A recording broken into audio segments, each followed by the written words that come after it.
예, 안녕하세요. 신무재입니다. 이제 시간이 됐으니 이제 진행을 해볼게요. 자, 먼저 이제 해외 증시부터 한번 살펴볼게요. 지난주 이제 미국 증시 같은 경우에 자, 나스닥 지수가 2% 정도 올랐고요. S&P 500이 1.3%, 그 다우존스가 1% 정도 올랐고요. 그 야간 선물이 0.8% 정도 올랐습니다. 그리고 필라델피아 반도체 지수가 한 6% 정도 올랐고요. 자, 그러면은 내일 우리 시초가는 한 0.8% 정도 올라서 시작을 한다. 그리고 또 반도체 주식들이 또 오르겠구나 라고 유추를 하실 수 있고요. 자, 그 다음에 이제 오늘 그 우리나라 빼고 이제 아시아 증시가 열렸는데요. 자, 보시면은 니케이 지수가 한 1%, 대만 지수도 한 0.8% 정도 좋았습니다. 그리고 지금 현재 그 미국 나스닥 선물 지수가 0.4% 정도 오르고 있고요. 근데 이제 그 중국 증시가 좀 문제입니다. 본토 상해 증시는 이제 강보합인데 이 홍콩 항생 마이너스 1%또 빠졌어요. 자, 이거는 이따가 이제 차트를 보면서 다시 한번 설명을 한번 드려보겠습니다. 자, 그러면 이제 해외 증시 이 차트를 한번 볼게요.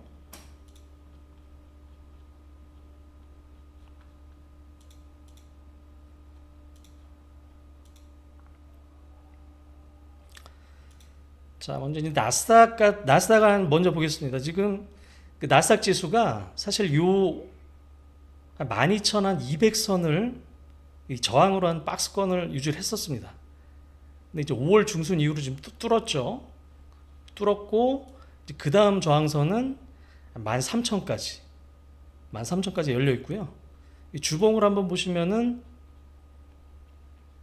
자, 작년 9월 또 올 작년 말 이 쌍바닥을 찍으면서 계속적으로 상승을 하고 있는 추세입니다.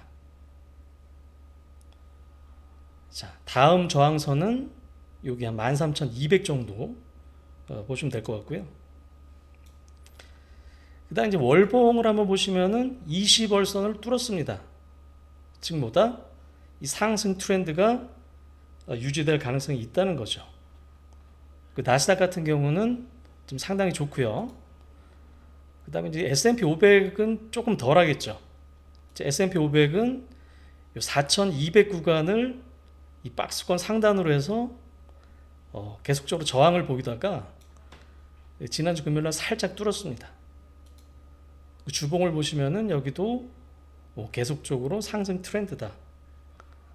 월봉을 보시면 여기도 20월선을 뚫고 상승 트렌드가 되고 있는 거죠.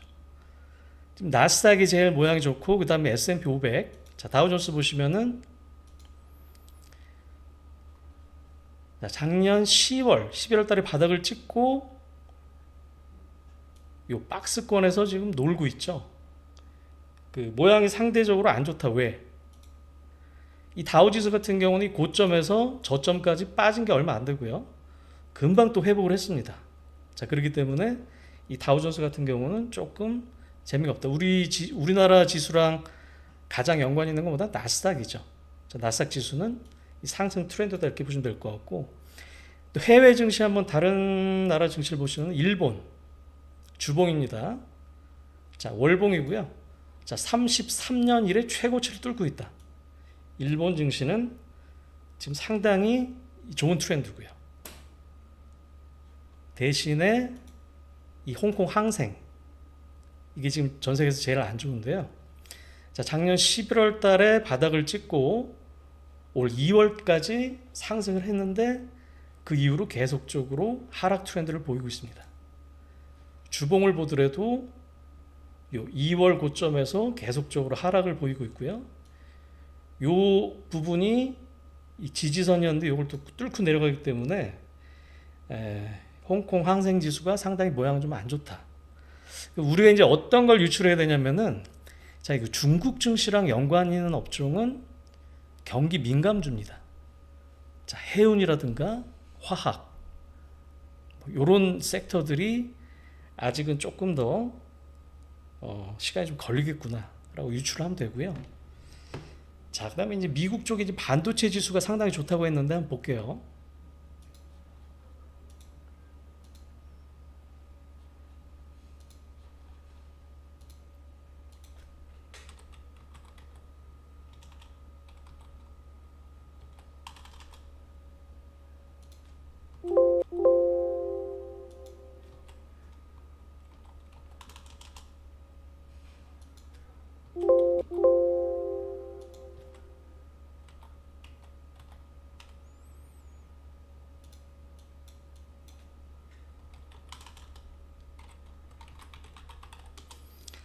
자, 먼저 엔비디아입니다. 엔비디아가 자, 목요일 날 자, 실적 발표를 하고 30% 급등을 했었죠.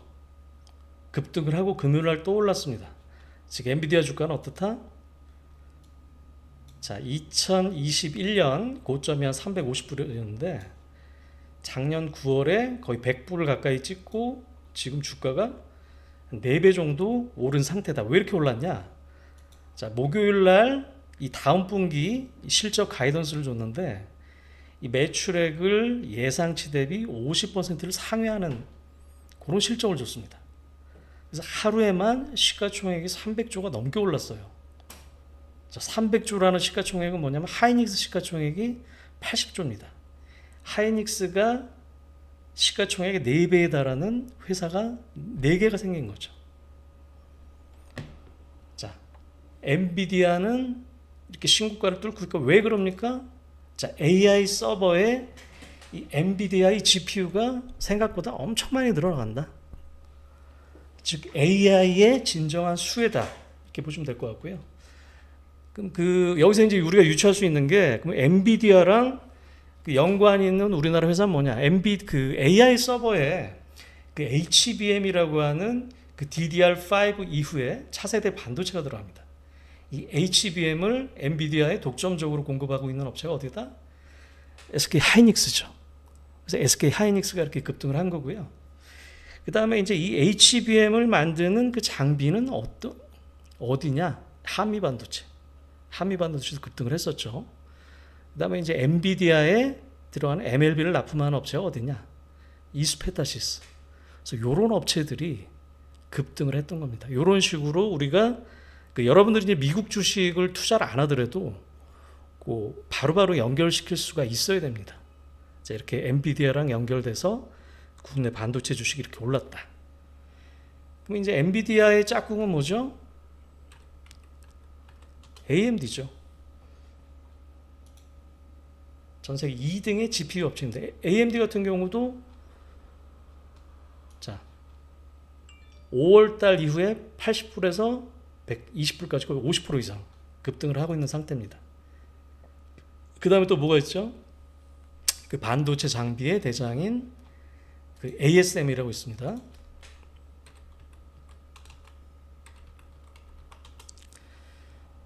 이 ASML도 이 주봉을 보시면은 자, 작년 9월 이후부터 계속적으로 상승을 하고 있다. 그다음 다른 반도체 정비 업체 또 KLA라고 있어요. 이 업체 같은 경우는 2022년도에 고점을 좀 뚫고 있죠. 자, 그 다음에 Applied Materials라고 있습니다.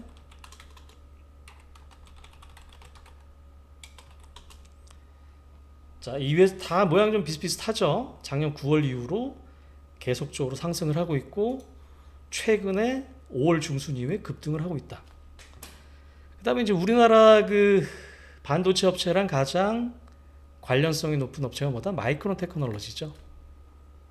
이 마이크론 테크놀로지 같은 경우도 자, 이 65불을 박스권 상단으로 해서 뚫지를 못했습니다. 이 뚫지를 못하다가 뚫음으로써 이제 엔비디아 실적 발표와 함께 이렇게 급등을 하고 있는 거죠. 자, 금요일 날은 6%가 올랐습니다. 주봉을 보더라도 자, 계속적으로 상승 추세죠. 여기서 우리가 유추할 수 있는 건 뭐다? 자, 전 세계 반도체 업종이 전체적으로 5월 중순 이후에 급등을 하고 있다. 이럼으로써 이제 우리나라 반도체 대형주라든가 소부장 업체들도 5월 이후에 급등을 하고 있는 거죠. 자, 이런 식으로 우리가 이제 그 미국 주식을 바로바로 그 한국 종목에 또 연결을 시켜야 됩니다. 우리가 이제 전일 그 미국에 올랐던 섹터, 올랐던 종목들이 바로바로 한국 증시에 바로바로 반영이 되고 있는 현실이고요. 자, 이렇게 미국 그 주식들을 한번 봤고요. 자, 그 다음에는 이제 주말 동안에 나온 뉴스들을 한번 좀 살펴보겠습니다.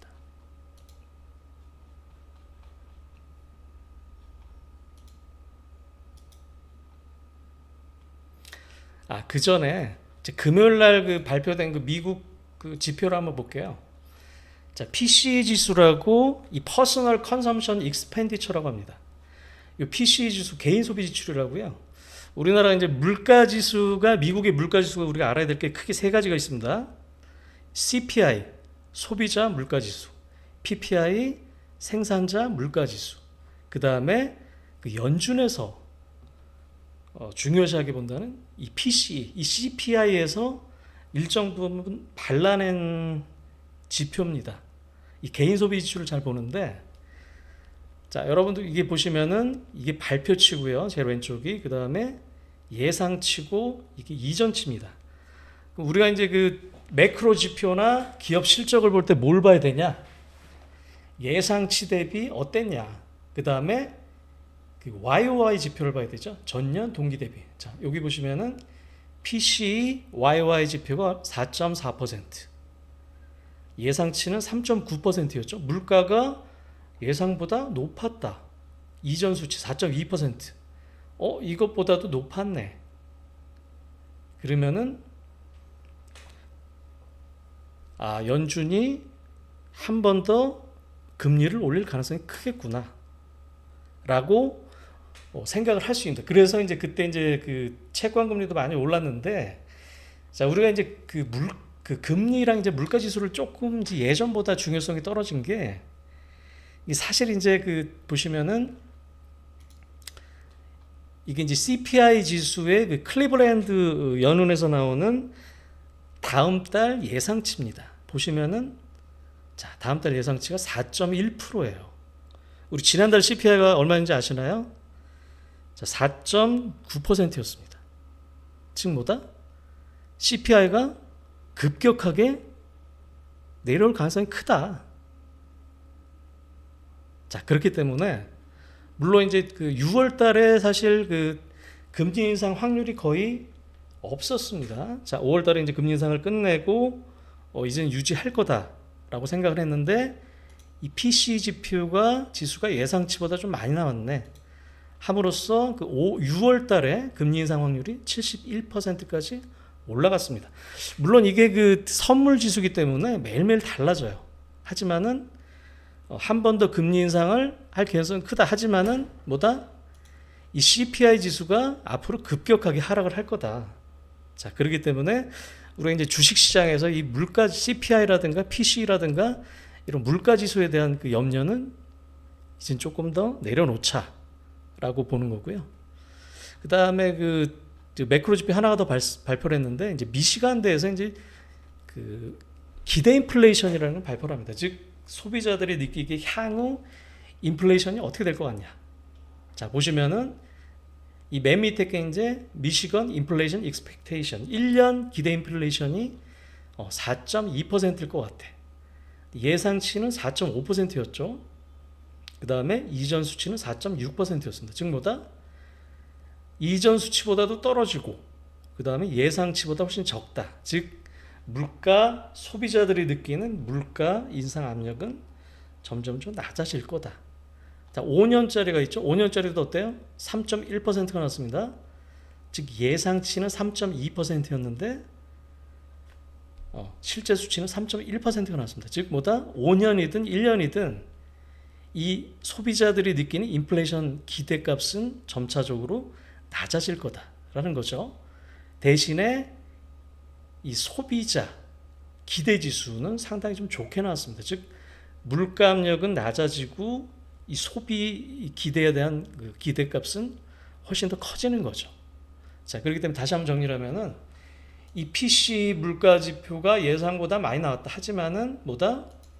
이 CPI가 앞으로 급격하게 낮아질 거다. 그래서 뭐다?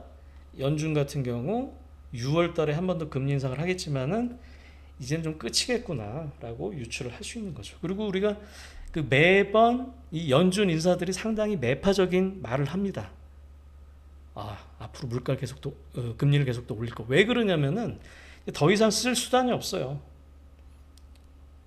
이 금리 인상이 거의 다 막바지에 다다랐기 때문에 더 이상 쓸 이유가 없어서 매파적인 발언을 한다. 하지만은 이 CPI가 급격하게 낮아질 거다라고 보기 때문에 우리는 이제 이 물가보다는 기업들의 실적이라든가 이쪽에 더 신경을 써야 되겠다라고 정리를 한번 할 수 있겠습니다.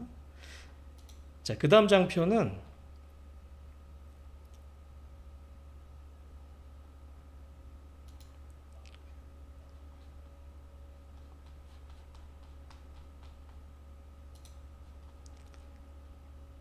자, 이 S&P 500 수익률과 올해 한 10% 정도 올랐습니다.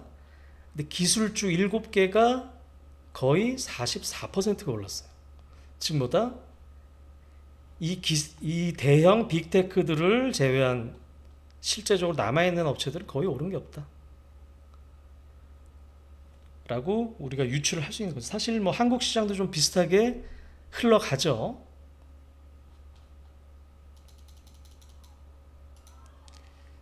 그 다음에 이제 이제 아까 반도체 업체들만 좀 봤는데 그 미국 빅테크주들 그 차트를 한번 다시 한번 보겠습니다.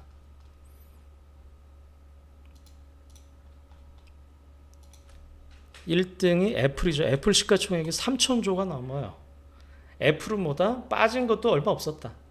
빠진 것도 얼마 없었는데 거의 전고점까지 올랐다 라고 볼 수 있는 거죠. 자, 2등 업체가 뭐다? 마이크로소프트. 이 마이크로소프트 같은 경우도 이 350불에서 220불까지 빠졌다가 지금 다시 330불. 거의 전고점 수준까지 올라왔습니다. 왜? 그 AI 챗 GPT에 대한 그 기대감이 상당히 좀 반영이 된 거죠. 근데 실질적인 그 AI 수혜주는 뭐였다? 엔비디아였죠. 저점 대비 4배 정도 오른 숫자입니다. 자, 그 다음에는 이제 알파벳이죠. 구글. 이 알파벳 같은 경우도 150불에서 90불 언저리까지 빠졌다가 다시 120불까지 올라왔습니다. 왜 그 마이크로소프트보다 좀 더디냐? 그 마이크로소프트의 그 챗 GPT가 이제 치고 나갔는데 얘들이 발표한 이제 바드라는 그 AI 프로그램이 생각보다 기대에 미치지 못했다. 하지만은 최근에 이제 업데이트된 걸 보면 점차적으로 개선이 좀 되고 있습니다. 그 다음에 아마존이죠. 자, 아마존 같은 경우도 180불까지 올랐다가 90불, 반토막이 났다가 120불 정도. 상대적으로 좀 더디긴 합니다. 자, 이렇게 그 미국의 시가총액 상위 종목들의 주가 상당히 견고했다. 엔비디아가 5등까지 치고 갔습니다. 전 세계 그 반도체 시가총액 1등이 됐어요. 1300조 시총이 됐습니다. 그 다음에 그 주말 동안에 오늘 뉴스가 나왔죠. 그 미국의 부채 한도 협상이 타결이 됐다. 근데 이게 그 매년 있는 일입니다. 매년 이 부채 한도 협상을 합니다. 그래서 이제 뭐 서로 이제 뭐 아무래도 이제 정치적인 입장이 틀리기 때문에 티격태격하다가 타결이 무조건 됩니다. 근데 우리가 한 번 그 시장에 안 좋은 결과가 있었어요. 2011년도에 이걸 질질 끌다가 8월 초에 타결이 됐는데, 자, 그 전에 이제 미국 신용평가 업체들이 계속적으로 경고를 했습니다. 미국의 그 신용 등급 강등에 대한 경고를 했었는데 막상 타결이 됐지만은 근데 미국의 신용 등급을 강등을 했어요. 트리플 A에서 더블 A 플러스로. 그래서 이제 그때 그 주가 지수 자체가 한국이든 미국이든 15%에서 20% 정도 급락을 했습니다. 자, 그런 케이스가 있었기 때문에 어찌됐든 무조건 타결이 됐다. 물론 내일 그 표결이 있어서 이제 공화당 강경파들이 뭐 일부 반대를 하겠지만은 어찌됐든 타결이 됐다. 그럼 이게 뭐 엄청난 호재냐? 꼭 그렇지는 않습니다. 왜냐하면은 사실 주식시장에서 타결이 된다고 생각을 하고 이제 주가가 올랐기 때문에 타결이 됐다고 앞으로 급등을 한다. 이제 그런 식으로 생각을 하면 안 될 거예요. 다시 이제 불확실성이 해소가 됐다. 이 숫자를 보시면은 자, 계속적으로 부채 규모가 올라옵니다. 자, 미국은 영원하다고 생각하기 때문에 이렇게 올라올 수 있는 거예요. 30조 달러면 얼마입니까? 우리나라 돈으로 3경이 넘죠. 자, 이런 식으로 미국의 국가 부채는 엄청나다. 하지만 그 협상은 타결이 됐고 불확실성 해소로 볼 수 있다. 자, 라고 보실 수 있습니다. 그 다음에 이제 그 주말 동안에 나온 뉴스를 한번 볼게요.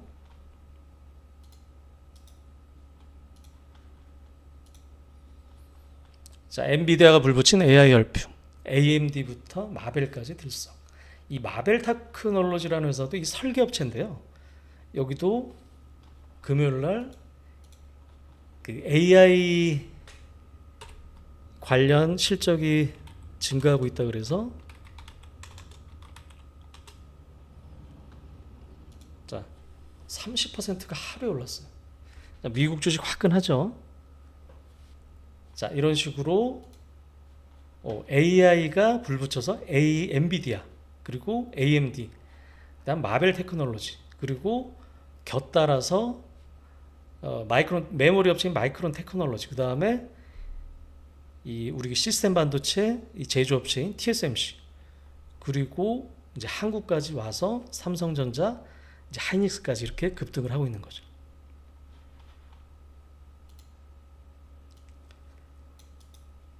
자, 이 주말 동안에 이제 반도체 관련한 기사들이 좀 상당히 좀 많았습니다. 자, 삼성 감산 효과 본격화.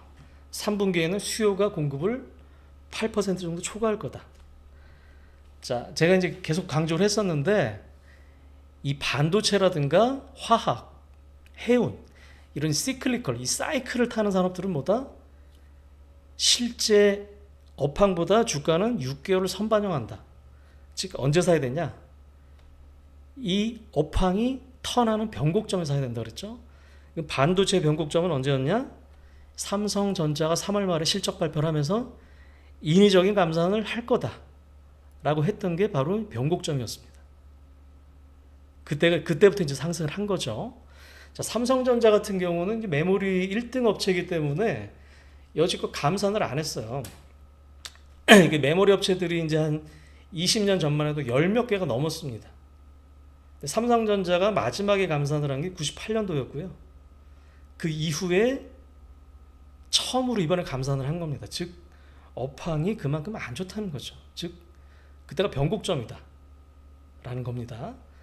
그다음에 이제 기사를 보시면은 이 트렌드포스라는 그 업체를 인용을 했는데 이 회사는 이제 대만 쪽 리서치 회사인데 상당히 좀 보수적인 회사입니다.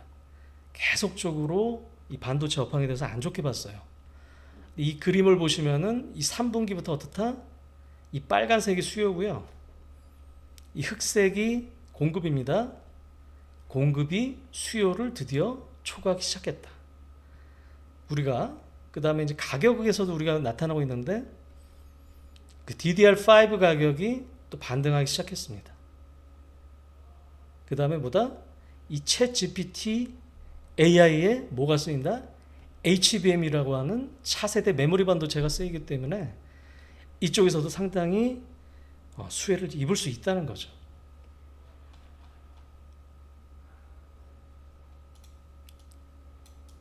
자, 그 다음에 제가 이제 금요일 날도 한번 보내드린 것 같은데요. 미국 그 S&P 같은 경우에 첫 100일 동안 100거래일 동안 7% 넘게 오르내는 하반기도 좋더라. 자, 이 올해 같은 경우 이제 100영업일 동안 8% 정도 올랐습니다. 자, 8% 정도 올랐기 때문에 하반기도 나쁘지 않겠다라고, 무조건 오른다기보다는 하반기까지도 이 랠리가 지속될 수 있겠다. 그러면 우리는 어떻게 해야 될까요? 뭐 따라 사는 것보다는 일단 눌림목에서는 매수로 접근을 할 수 있다는 거죠. 자, 이 왼쪽이 이 좀 오래된 시계열이 좀 오래됐어요. 뭐 50년대부터 이제 80년대까지 나왔지만은 100거래일 동안 7% 정도 올랐고요. 그 하반기 때는 그 정도 또 올랐습니다. 즉 뭐다? 하반기에도 나쁘지 않겠구나라고 우리가 유추를 할 수 있는 겁니다.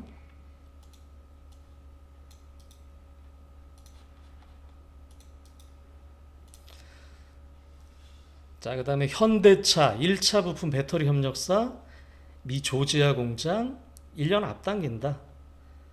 자, 현대차라든가 기아차 모두 이제 미국 쪽에 이제 그 배터리 업체랑 같이 전기차 공장을 짓기 시작하죠. 그거에 따라서 이제 부품 업체들도 다 따라 나갑니다. 그리고 이 현기차가 1분기 실적이 사상 최대를 찍었고요. 이 부품 업체들도 그만큼 실적이 엄청나게 좋았습니다. 왜냐하면은 이 자동차 부품 업체들의 영업이익률이 거의 2%, 3%밖에 안 됩니다. 즉 마진이 박한데 이 완성차가 그렇게 실적이 좋으면은 이 CR이라 그러죠. 가격 인하 압력이 상당히 낮아지는 겁니다.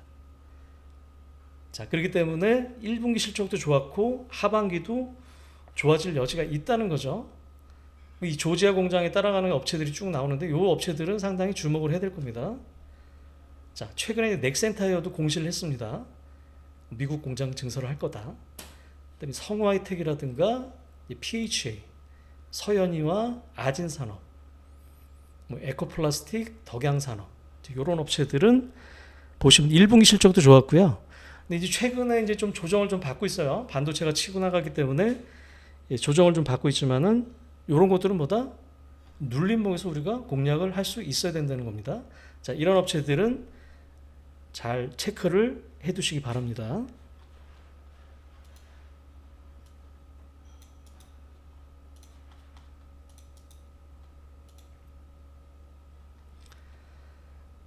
자, 그 다음에 2차 전지에서 반도체, 증시 주도주 교체. 여러분들이 지금 느끼고 있죠? 자, 올해 한번 복기를 한번 해볼게요. 자, 1, 2월 달에 뭐가 제일 좋았죠? AI와 로봇. 왜? 자, 연초에 그 마이크로소프트의 챗 GPT로 인해서 이 AI 테마가 좀 확실하게 불었죠. 로봇 같은 경우는 어떻습니까? 이 삼성전자에서 이 레인보우 로보틱스에 지분 투자를 했어요. 그리고 나서 이제 로봇주들이 2달 동안 양대 테마가 급등을 했었습니다. 물론 이제 숫자 실적이 좀 안 받쳐주기 때문에 어느 정도 그 테마성이 있지만은 이 두 업종이 급등을 했었고, 그 다음에 3월, 4월 달은 어땠다? 여러분들이 잘 아시는 이 배터리 2차 전지가 급등을 했었습니다. 너무 올랐죠. 너무 올랐기 때문에 그 다음에 이제 반도체가 5월 중순 이후로 다시 이제 급등을 하고 있는 추세고요. 자, 이런 식으로 증시의 주도주군들이 교체가 좀 되고 있고요. 그 다음에 이제 이런 거에 상관없이 올해 내내 좋았던 업체들이 어떤 거다? 자, 자동차 부품, 그 다음에 중소형 화장품주들, 색조라든가 미국이랑 중국 쪽에 노출도가 큰 중소형 화장품 업체들, 그 다음에 엔터주들. 자, 이런 업체들은 사실 실적으로 다 주가를 땡겨놨습니다. 즉 뭐다? 하반기에도 앞으로도 좋아질 가능성이 있는 거죠. 자, 그러면은 눌림목에서 이런 업체들은 잘 골라놓고 공략을 해야겠다라고 생각을 할 수 있는 겁니다.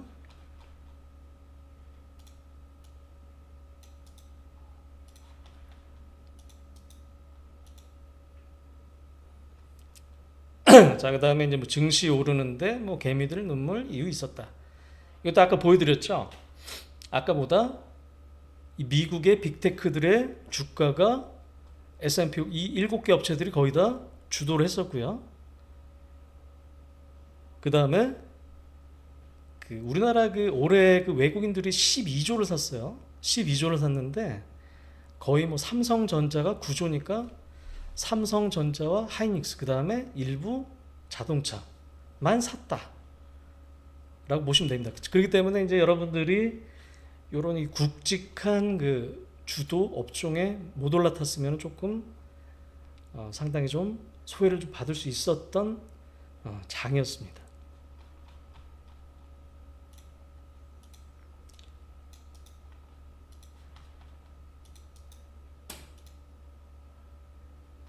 자, 그 다음에 피인수사 주주 권리 챙긴다. 의무 공개 매수 연내 도입 추진. 이게 뭔 소리냐면은 기존에는 이 M&A 하는 업체들이 대주주 지분만 사면 됐어요. 대주주 지분이 20%면 20%, 30%면 30% 사면 됐는데 그럼 소액주주는 아무런 대주주 지분은 뭐 프리미엄이 붙죠. 시가의 뭐 2배 정도 이렇게 대주주는 비싸게 팔고 나가는데 이 소액주주는 아무런 혜택이 없었다. 미국 같은 경우는 100%를 다 삽니다. 지분을 100%를 다 사기 때문에 대주주든 소액주주든 이 M&A 하는 업체한테는 프리미엄을 받고 넘길 수 있는 거죠. 근데 이제 앞으로 어떻게 할 거다? 50% 플러스 1주까지 공개 매수를 해라. 대주주 지분이 30%면은 20%의 소액주주의 공개 매수를 하라는 겁니다. 물론 이제 아직까지는 100%가 아니기 때문에 이제 온전한 권리를 못 누리지만은 어찌됐든 간에 이 소액주주도 이렇게 프리미엄을 받고 팔 수 있는 기회가 생기는 거죠. 이렇게 보시면 될 것 같고요. 주말 뉴스는 어쨌든 간에 이 반도체 관련한 뉴스들이 좀 많았습니다. 이제 국내 증시를 한번 볼게요.